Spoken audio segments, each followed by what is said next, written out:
बिस्मिल्लाहिर्रहमानिर्रहीम। अस्सलाम वालेकुम। एमजी फैमिली कैसी है?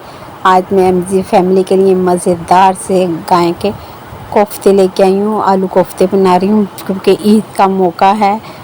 तो आज मैं आपको कोफ्ते बनाने का तरीका सिखाती हूँ। ये मेरे पास 1 केजी गाय का रूखा गोश्त है। इसे मैंने मशीन में निकाल लिया। साथ ही मैंने इसमें हरी मिर्चें और प्याज भी पीस लिया है। ये देखें, बिल्कुल बारीक बारीक सा। इसका टेस्ट, इसके साथ पीसने से इसका टेस्ट बहुत अच्छा आ जाता है और बहुत मज़े का बनता है। तो 1 अंडा है ये मेरे पास, इसमें शामिल करेंगे। नमक है हमारे पास हस्बे ज़ायका। सुर्ख मिर्च है 1 बड़ा खाने का चमचा। कॉर्नफ्लोर हमने इसमें डाला, इससे अच्छी बाइंडिंग हो जाती है। 2 बड़े खाने के चमचे मैंने इसमें कॉर्नफ्लोर डाल दिए हैं। गरम मसाला पिसा हुआ डाला है। काली मिर्चें हैं पिसी हुई। अब मैं इन सारी चीज़ों को अच्छे से मिक्स कर लूँगी।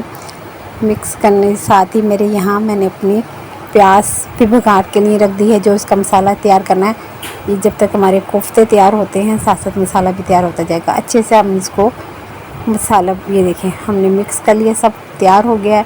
अब हम इसको कोफ्ते बनाना शुरू करेंगे। ऐसे छोटी बोल हाथ में लेने हमने कोफ्ते, जो हाथ की मदद से इसकी बोलें बनाएंगे छोटे छोटे, इस तरह से। ये देखिए, ये मेरे पास 2 टमाटर थे, उनको मैंने ब्लेंडर कर लिया। साथ ही हमारी प्याज भी तकरीबन।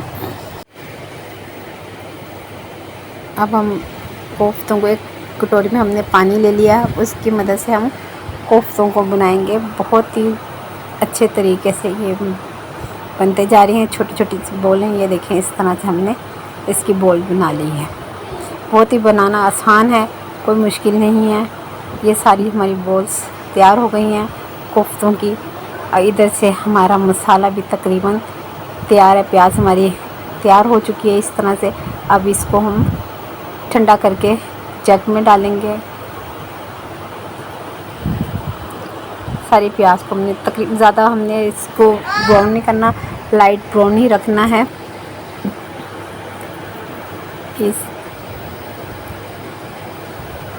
अब जो हमने टमाटर हमने ब्लेंडर किए थे, वो इसमें घी में डाल देंगे, जिसमें हमने प्याज ब्राउन की थी। साथ ही सुर्ख मिर्च खाने का 2 बड़े चमचे। नमक, जैसा कि मैं आपको बताती हूँ, हस्बे ज़ायका या हस्बे ज़रूरत। हल्दी आधा छोटे खाने का चमचा। लहसुन अदरक 2 बड़े खाने के चमचे। अब ये हम सारा मसाला अच्छे से भून लेंगे। इधर हमारे पास दही है, जो हमने ब्राउन की थी। प्याज और दही को हम मिक्सर में डाल के अच्छे से ब्लेंडर कर लेंगे। ये हमारी मसाला ये अलग से तैयार हो रहा है।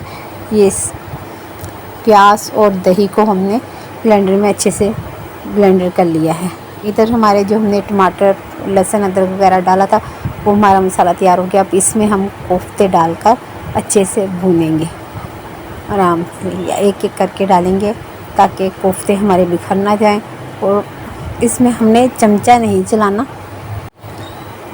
इसको हमने चमचा बिल्कुल भी नहीं चलाना। चमचा चलाने से ये टूट जाएंगे। इसको हम हल्का हल्का करके पतीली से, कभी एक साइड से कभी दूसरी साइड से इसको भूनेंगे, ताकि इसका जो गोश्त का पानी है वो निकल जाए। अब ये हमारे कोफ्ते तकरीबन मसाले में भून गए हैं। जो हमने प्याज और दही को हमने ब्लेंडर किया था, वो भी हमने इस मसाले में मिक्स कर दिया। हम थोड़ा सा और इसको भूनेंगे।